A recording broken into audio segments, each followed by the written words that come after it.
Hey guys, welcome to another episode of Millennials on the Move. I am your host, Alexis Small, and this week we will be interviewing Miss Nicole Tinson.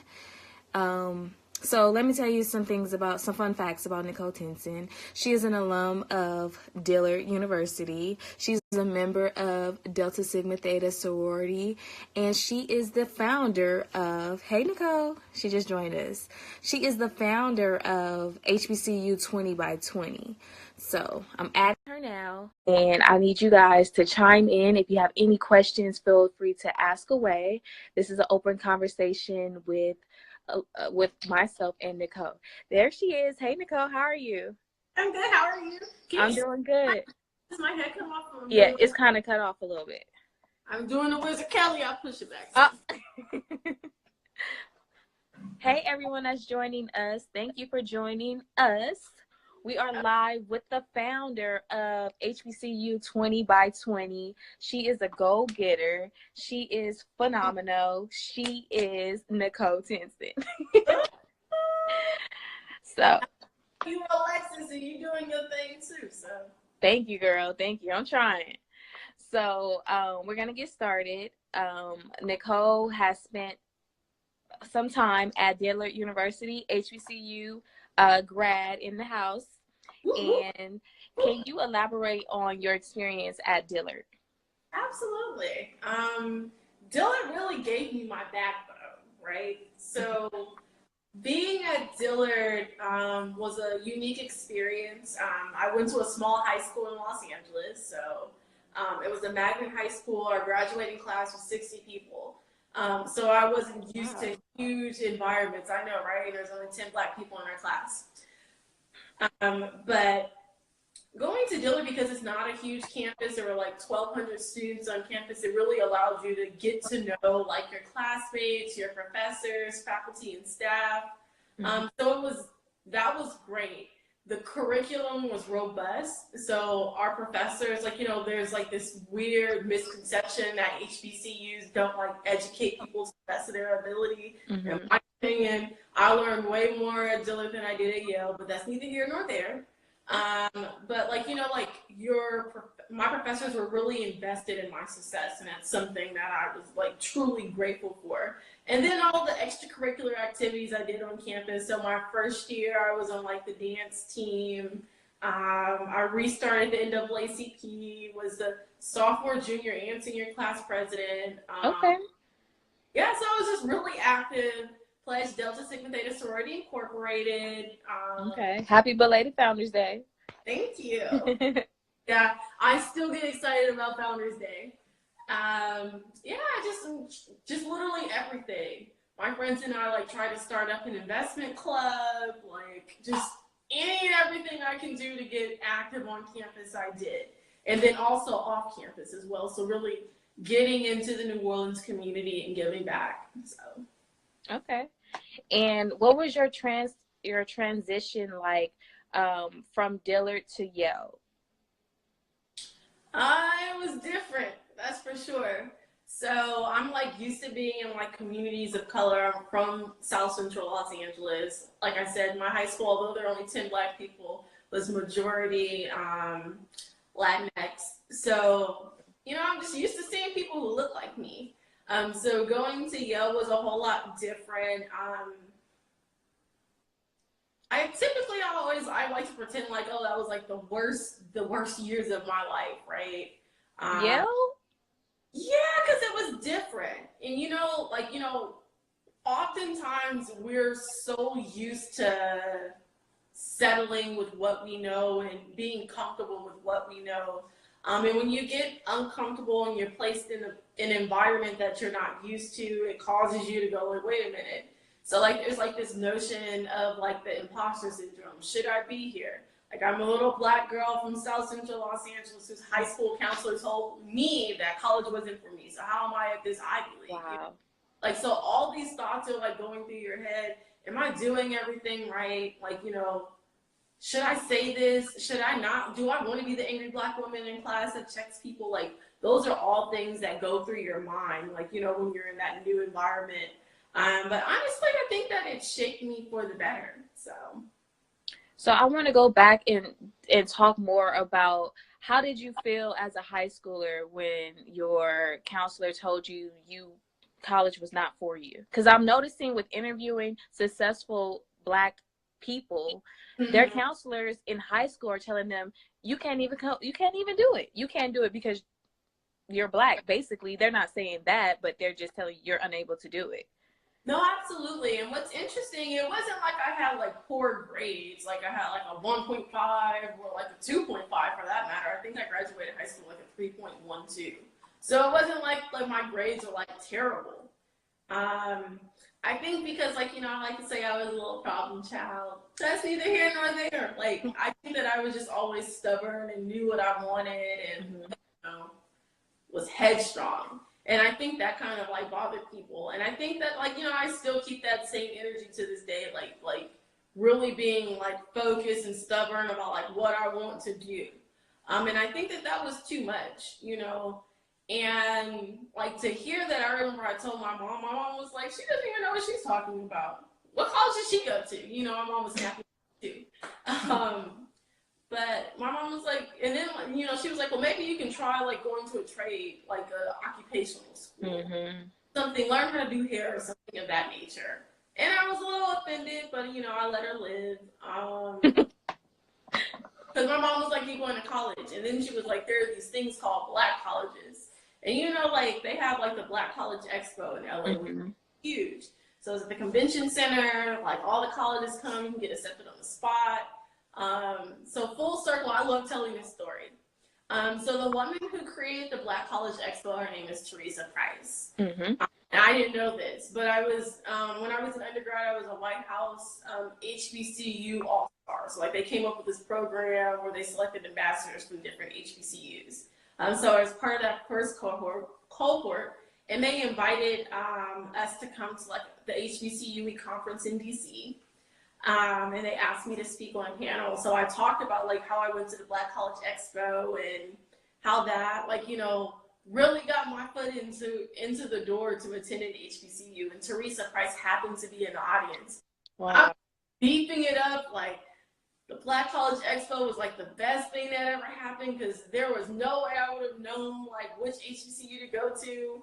But then afterwards, she approached me and was like, oh my God, thank you. I'm the founder of the Black College Expo. And then, so when I created my first nonprofit, Jobs Are For You, like we connected and she actually provided me with the opportunity to like really like work under her and really get the exposure my company needed, which was really and like, like I walked away with so many lessons. So I'm like grateful for her, but that's like a full circle moment, like, where it's like little Black girl from the hood wanting to go to college, woman creates like big event, Black girl goes to college, speaks at like event, talks about event, meets the woman, and then she helps her with her business. Right. So when you think about like that, like, just like that, like I said, that full circle moment where everything came together and made sense. Got it. Okay. So after Yale, did you launch Jobs Are For You at Yale or was that after Yale? Actually, I launched Jobs Are For You right before I went to Yale. So I was part of this fellowship called YP4, which is Young People For. It's like a social justice fellowship, right? And we were responsible for creating like our blueprints for social justice. So we had to pick like an issue. And for me, I wanted to like curb violence in urban communities. And I was like, okay, well, what's at the root? And like for me, economics is at the root of everything, period. So I was like, well, I want to tackle it from this lens. Like, some people tackle it from a whole bunch of different ways and perspectives. And I was like, no, well, I want to focus on economics and I want to be able to help people get jobs. So when you like when I start looking into like the statistics of like cities with higher crime rates, like specifically within the Black community, I saw that there was like a correlation where like the unemployment rate was high. So I'm like, there it is. So I created Jobs Are For You with that in mind, and just like, for context, like gun violence prevention work was something that's always been important for me. I had my older brother was killed in a drive-by shooting. Yeah, so when I was younger. So, like, you know, I knew that it was wrong, but as I grew older, I was like, okay, I understand systemically why it happened. And I think that, you know, I just carried that. So with Jobs Are For You, that was like the purpose. So it was created right before I went to Yale. And then I did like my first few workshops when I was at Yale in the New Haven community. So it was really cool. And then like I spent 2 years at Yale afterwards. I left and moved back to Los Angeles. Like my mom had been diagnosed with cancer. So I was like, I'll just move to LA. And then yeah, like I worked at a nonprofit for maybe like a month and I was like, nah, this ain't it. And then I worked at another like nonprofit, like a bigger nonprofit, a national nonprofit. And I was there for maybe like 2-3 weeks and I was like, yeah, this ain't it either. So I was like, I'm gonna work for myself. And then like I start like really focusing on Jobs Are For You. And like, you know, I always like to say like, my mom was like really big and like getting it, like pushing me to do what I wanted to do as long as it made sense, you know? And like, you know, it'd be times where she'd be like, Nicole, I'm not gonna keep paying your rent, you need to figure this out, you know? But I mean, it forces you to figure it out. Right. Know? So I'm grateful for that. So she was like my angel investor. But yeah, like Jobs Are For You, we start doing work in like the community. And then as I began having conversations with my classmates, I realized that people within the HBCU community struggle in getting job opportunities, right? Absolutely. And that bothered me a lot because we spent 4 years at our school involved, engaged in everything. And then we graduate and have like this beautiful piece of paper and that's it, you know? And it bothered me. So I created HBCU 20 by 20. Like my mind was like, what if I can connect 20,000 people to jobs and internships by 2020? Like you know, when you have like those thoughts. You know, I'm from LA, so you know you get those thoughts. So I had like that thought, and I was like, okay, this is dope. And I start like mapping stuff out. I'm like, okay, these HBCUs are here, and I start clustering them. And I was like, what if I like went to like the schools in Louisiana and Texas in one semester, then went to these schools in the next semester, like, you know, and like I had it in my mind like that. And then like it just started growing, like the strategy behind it like changed all the time. So I mean, it's still changing. It's 2019, it's still changing. So got it. So which major companies have you made partnerships with so far? Ooh, we have a few partners. So my favorite is Accenture. Well, one of my favorites is Accenture. I won't like be like, oh, this one's my favorite. But Accenture, Uber, Bill and Melinda Gates Foundation was like one of our first partners. Wow. Was one of our first partners. AT&T, SpaceX. So we were like the only Black organization that has legit partnered with SpaceX in any capacity, which is really cool. Invenergy, I think it's like we have like 23 partners.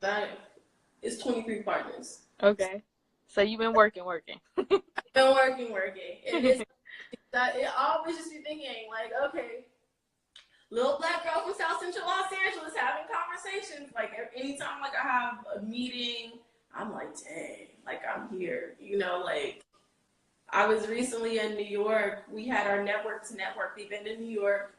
And I was able to stop by Vanguard, which is like this $3.1 trillion like company, right? Wow. And I'm like this little Black girl from the hood. Like I walked in, like, you know, I had on like my little blazer with the ruffle arms and jeans and, you know, a little bodysuit that was black and heels. And I was like, oh, they wasn't ready for me at all. So it's for me, like, I'm like, well, look, the beautiful part about like diversity is like everything isn't going to look the same, right? So right. they need a little bit of color in their grays and blacks and maroons, right? Mm-hmm. So it's just like, you know, like moments like that where I go, whoa, I'm at like this like campus, because it was like in Pennsylvania. So I flew into Philadelphia at like 7 o'clock in the morning, rented a car and drove to the meeting, which was an hour away. And I'm like to get in, like, you know, the whole like screening thing, the ID, like it was like crazy. And like walking around, I'm like, wow, like This is it. I'm like, this isn't even it for me. Like, you know, I'm not ever on God's green earth probably going to work at an investment firm, but I know there is some Black student at an HBCU who wants that, you know, or may not know that they want that, but being able to partner with the company like Vanguard and connecting that student to an opportunity, like, is perfect, because they'll be like, whoa, the same way I was like, whoa, they'll be like, whoa, right? Right. So yeah, then like I ended up in New York. We did our network to network events, which are my absolute favorites. But in between that, like, you know, being able to go to like companies, like I met with Facebook. So being in their office in New York is like just dope. You know, like the Instagram office is there. So I got to like play with the pictures and take pictures. It was just like really, really dope. But then just to be able to sit down and like plead the case about why recruiting from HBCUs is like imperative, like, you know, is the most filling part of that. Got it. So walk us through that exact moment when you got your first partnership. How were you feeling? How did you plan for it? What were you thinking? Everything. My first partnership was with PwC. Okay. Which is PricewaterhouseCoopers. PricewaterhouseCoopers, yeah. It's like all put together. Like they don't have no spaces and it's just boom all together. But PwC, I mean, I was just on the call and I was just explaining to her like my story. Like, I think that you all should really look into recruiting from HBCUs. And mind you, this is like when I like first came up with like the concept. And I'm like pitching it to her. I'm like, yeah, like we can go to the HBCUs and find students for you and all kind of stuff. And she was like, you know what? Like, I know that you're new, but I want to try it. Like, you know, cool. and that was it, you know. And then after that, our next partnership was with Revolt. So with Jobs Are For You, we have worked with Revolt in the past. So we connected them to like ambassadors for their Global Spin Awards, as well as their something that they did at South by Southwest. So they needed some ambassadors for their Revolt Music Conference. And I had just conceptualized like HBCU 20 by 20. So I was like, oh, this is my chance to try it out. Like, you know. And Revolt Music Conference was taking place in Miami.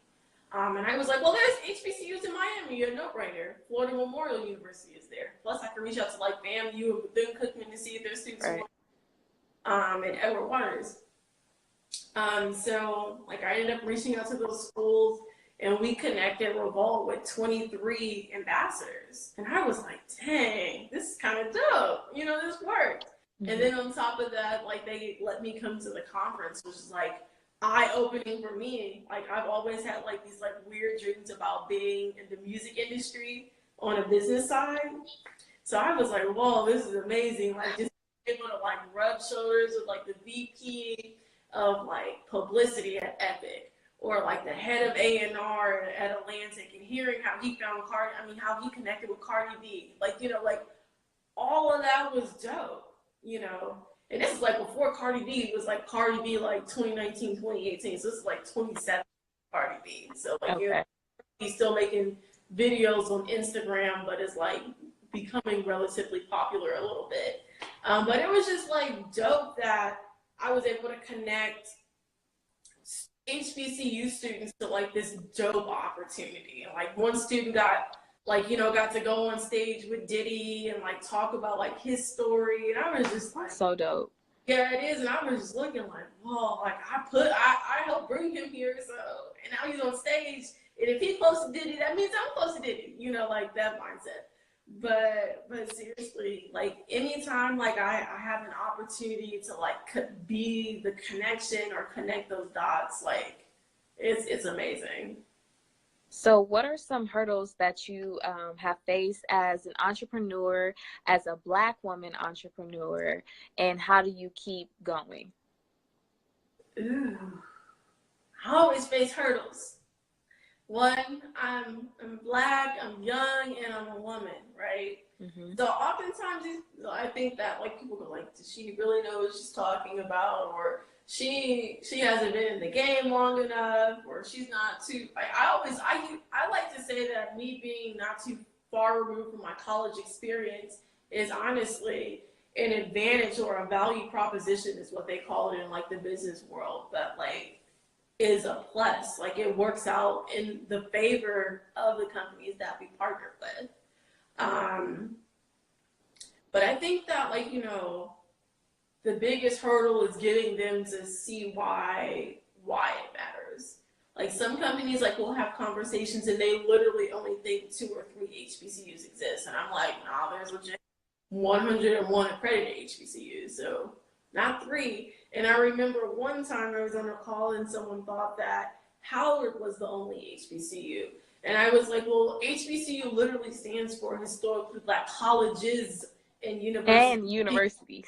With an S. And then she's like, oh, I didn't know. And I'm just like, you know, I think that with HBCU 20 by 20, we do a lot of like the education and raising awareness about HBCUs as well. So before I can even talk about any of the services that we can provide or any of the ways that we can partner, I'm saying, you know, there are literally dope HBCUs everywhere. You can go to Bennett College the same way you can go to North Carolina A&T. They're literally around the corner from each other. I've seen it. You know, you can go to Dillard University and you can go to Xavier University. You can also go to SUNO, you know, because SUNO is right by Dillard, which is around the corner from Xavier, right? And it's just like getting companies to see the value in each and every HBCU. So, you know, like this notion of like these hidden figures that are popping up, it's like they ain't got to be hidden if you just go to them. You know, they're not Right. ready, you know. So getting like them to understand that there's so much untapped talent and potential like everywhere, whether it's Oakwood University in Huntsville or you can go around the corner to Alabama A&M, you know, there's value at each school and each school provides something. So really getting companies to see that has been like one of our greatest challenges, and I think that like we're getting ready to combat that with our new series through HBCU 20 by 20 that we're launching. So it's called Exhibit Black, and we'll be interviewing like HBCU professionals,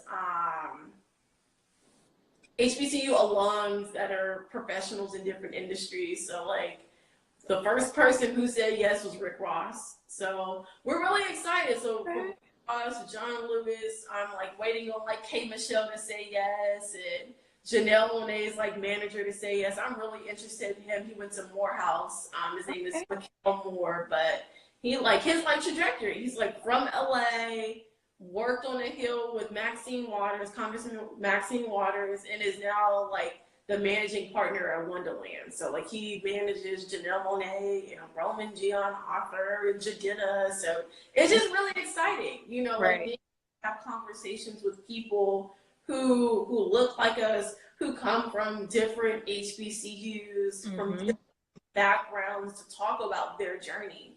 And I think that our interview series will honestly do a lot of like that raising awareness about HBCUs without me having to spend like 15 minutes on the company talk about it. Got it.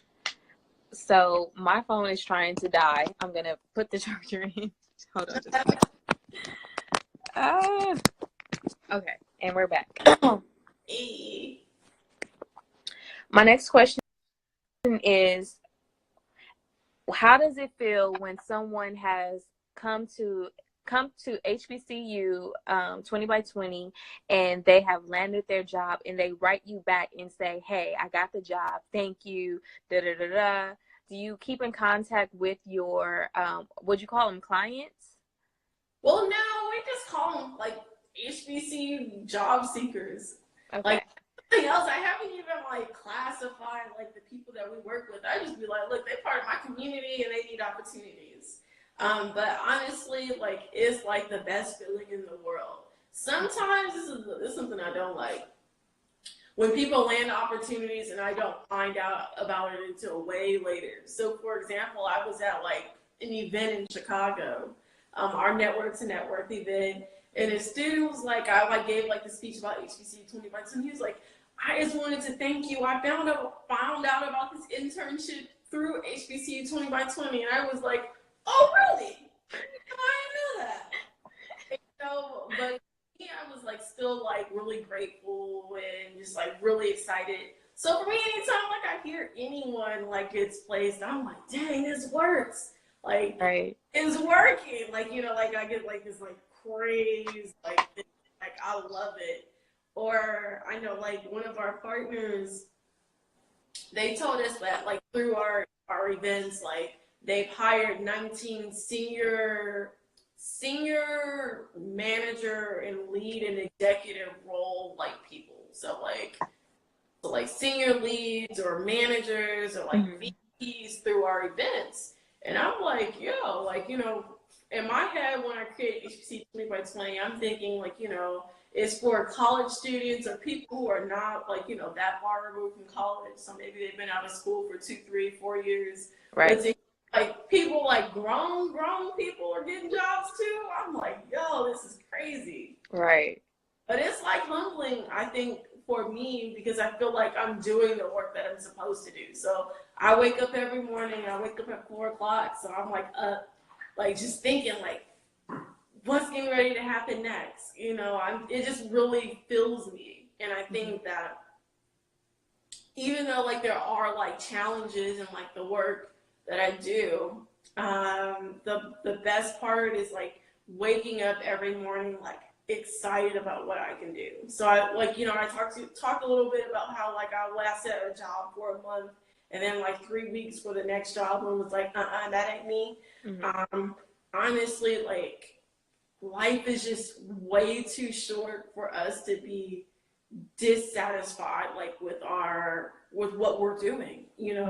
I feel like if I wake up in the morning, I want to be happy about waking up. Like, I'm already that I'm waking up, but I want to be happy when I like put my foot down and I'm like, okay, what's getting ready to happen today? So that's something that's just really important for me. And I think that like, HBC 20 by 20 provides that like for me. I feel like I'm really walking in my purpose. So got it. So how do you stay positive during the process? Because I know every day is not peaches and cream. Nobody's life is peaches and cream every day. So when you feel, do you ever have moments when you're like, am I really supposed to be doing this? Is this really my purpose?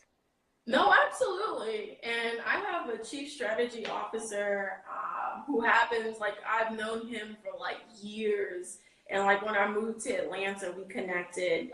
And I was like, yo, I'm doing this. And he's, like, in the music industry. So, like, we work for each other. Like, it's weird. But it works for us, But there are, like, days where I be like, oh, I love what I do. But I don't know, like, I'm tired of hearing no. Like, why do they keep telling me no? Like that can like mess with you sometimes. And I think that like, really having a solid foundation and support system is like key. You need people who are going to be like, yo, like get up, or people who are going to check you. Like I got checked the other day. Like I was like in like some weird mood. And I was like, I don't know if it's the weather or what. But he was like, nah, this ain't it. Like, we got stuff to do. This is bigger than you. Like, people need, like, the services that you're providing. And I was like, you're so right, and like thinking of it from that lens, like, what you're doing is like really helping other people. You don't have like, the leeway of being like, oh, I don't know, or like Not this today. thing with my head. And I was like, I mean, like for me, I need people to check me, like that ain't it. And I think that that's what like propels me or gets me out of those funks. But I'm usually not in those because I'm just usually just like, okay, cool. And like, I've gotten to a point when a company says no, I'll be like, watch, they go knock on the door and I'm gonna charge them like 5-10 times more. Got you. Hey, checkmate. No, Checkmate. for real, because Secure your own bag. you spend all this time like explaining like why it's valuable, why like, and But oftentimes I personally don't even see why you have to explain why it's valuable, because you're supposed to have diversity in these companies anyway. exactly. But you know what? Sometimes like, and this is what I'm learning, maybe sometimes like it's just like a check, like, okay, well we try to have like do something like diverse. And like it's cool, but I think that it's really not cool. But I think that I've just become more comfortable and accepting of companies who are really committed to it. So they're like, we really see what you're doing. Like the woman at AT&T, Charmaine Murphy, she sits on our advisory board. Like I remember, like I had sent them an invoice. No lie, I sent an invoice using PayPal to AT&T, and she was like. She called my cell phone like this and was like, yo, what is this? Why would you send this? And why would you send this to everyone? And I was like, it's the invoice. And she was like, we are AT&T. You don't send no PayPal invoice. You send the invoice the regular way, and it goes through the proper channels, and there's like vendors and things. And I was like, well, I didn't know all that. Like, but like, it's little stuff like that. Like, and then she had like go and vouch for me and our organization. Like, because they were like, her bosses are looking at her like, we're not paying nobody, Through money. PayPal. And I was like, oh, wow. But you need people also, like, in these companies who are, like, going to go above and beyond to say, this would help your company a whole lot better than you think, or we feel that if this works for us, we feel like it will work for other companies. So, like, having those moments are great because it allows our company to grow as well, and there have been like times like everything hasn't been peaches and cream, like you said, like I've like messed up some partnerships before, like, just based off of like communication, and I think that as HBCU 20 by 20 grows, like, like we have a team, like, I have people to hold me accountable because at first it literally was just me, like with this idea in my head, like, I don't want to do this. And yeah, like now, like, I can step back and say like, okay, I know I don't have the capacity to do that. We don't have the capacity to execute X, Y, and Z the way that they will want. Or we can say like, okay, well, now we have a team, we can. You do this, like, like tasks are delegated in different ways. So it's interesting to see like the company grow in ways and most importantly, become more strategic in the ways that we're really connecting the dots between the students and graduates and then the companies as well. So. Got it. And lastly, what is your favorite book to read, or what is your favorite book that you have read, and what is your favorite podcast? Ooh.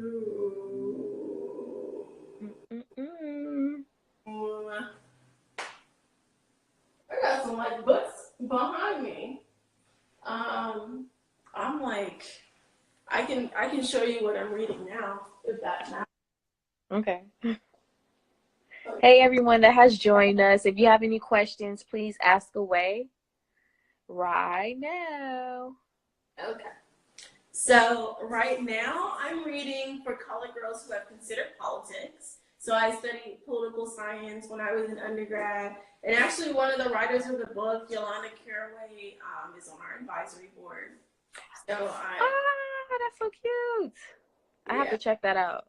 No, it's really good. So It chronicles like these four women. These four women are like the most badass Black women in politics. Like no lie. Like from Hillary Clinton to Barack Obama to Bill Clinton and Jesse Jackson, everyone in between. Like they were responsible for like really pushing them forward. So it's interesting, like, you know, some of the reviews they have from Diddy, from Jesse Jackson, Angela Bassett, you know, like during Aretha Franklin's funeral, like they got shouted out, like because they were genuinely friends with her as well. Okay. So some powerful Black women. And then also the other book I'm reading is Culture Vultures by Dane Dash. Okay. This is honestly a really good book because it is placed into like a dialogue between him and Kenyatta.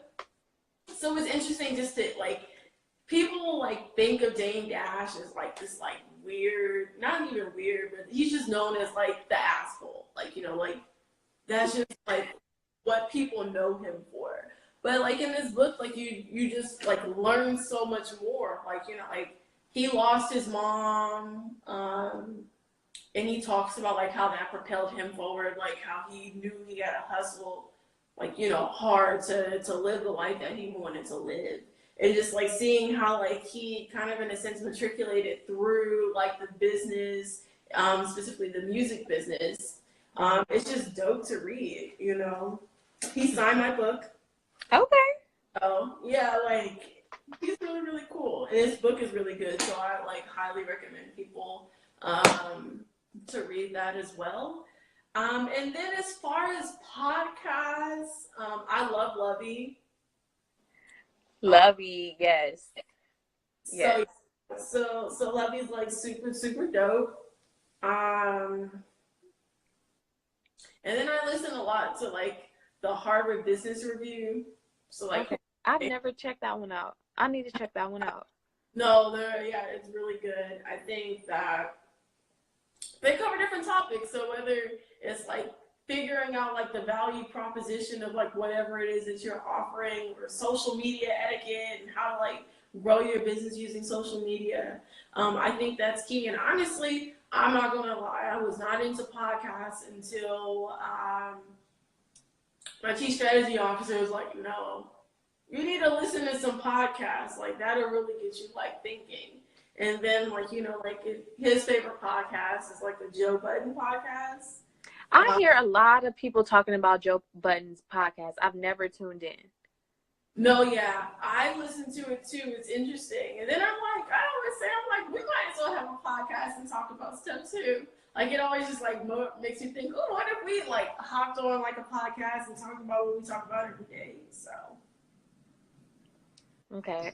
So with all of this going on with you, how do you practice self-care? Self what? I'm just kidding. I don't know. I work out in the mornings now. I cook. I what else do I do? Like I sit on my balcony. So like where I live in Atlanta, I have like a view of the skyline. So I'll like go out there and just like take deep breaths in and out and just be like, just grateful, you know? Yeah. And then also, let me think. I like going places. So like concerts. So I love concerts, and there's always a concert here in Atlanta. So I do things like that, or go out to eat. Like I like discover Benihana, like I don't know, at some point maybe like in October or November, and I have been addicted. Like I probably go for the first time. I know. Come on. But it's bad. Now Postmates delivers Benihana. Oh my God. Don't tell me that. No, yeah. So like, like my Postmates account is like once a week, Benihana. Oh my gosh. But I think it's good. It is. It's good. So it's worth it. So I just find stuff like that to do. Got it. Okay. Well, that concludes our interview. Thank you for taking time out to chat with us. People are still joining the chat, but yeah, that's it. For you guys that are just now joining us, this will be up 24 hours on Instagram and forever on YouTube. So if you'd like to run it back, you can see it on YouTube next week. Oh, so do you like download them and then upload them to YouTube? Really? Yep. It's a process. No, that's really So cool. you have to put your phone on Do Not Disturb, and then oh, people are still joining us. You have to put your phone on Do Not Disturb, and then I thought you just did. Nah, I must be someone from my team. Got you. So you got to put your phone on Do Not Disturb, so nobody's texting or calling you, and then screen record. So. Oh. Yeah. All right. Well, thank you for spending this time with us. I definitely appreciate you talking about your journey as an entrepreneur. I am excited to see HBCU 20 by 20, especially next year. I want to know that you hit that mark. So I'm holding you accountable. You got to hit it. Because we barely at 500, but anything can happen. That's right. Anything can happen, That's right. All right. Well, have a good evening, and I will talk to you soon. Thank you so much for reaching out and interviewing me. I feel cool. No problem. No problem, girl. All right. All right, Alexis. Bye. Bye, guys. Bye, everyone. Ooh.